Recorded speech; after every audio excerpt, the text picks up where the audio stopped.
get you back. Is that a little New York accent in there, I Bree? know. We have a mix of everyone in Colorado Springs, Sam. That's pretty cool. You know what? We had a little bit more fun stuff happen up in Denver if you're trying to chase heavy rain, but not so much if you're trying to drive through it. This is some flooding video from Patrick up around the Denver area, and this is our reporter partner up in Denver, and it was some really heavy stuff and people still driving through it.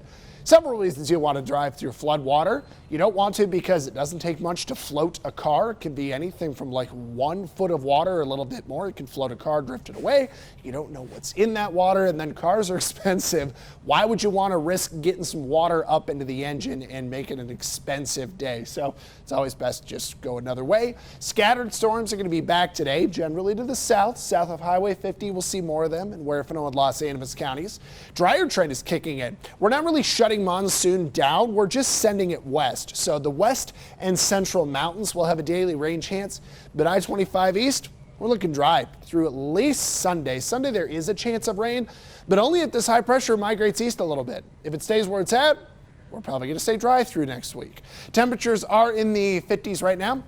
62 at the airport, 52 in Woodland Park, and as we expand out a bit, 66 in Pueblo, mid-60s across La Junta Lamar, and then 50s over the Woodland Park area and Alamosa. So in our hour-by-hour temperature trends, from noon through 6 o'clock, we should be kind of towards those mid to upper 70s. Colorado Springs will likely hit 80 real quick, and in Pueblo, we say 81 at 3 o'clock. If we kind of snuck up above that, wouldn't surprise me. So I'm going to go with 85 as our official high today.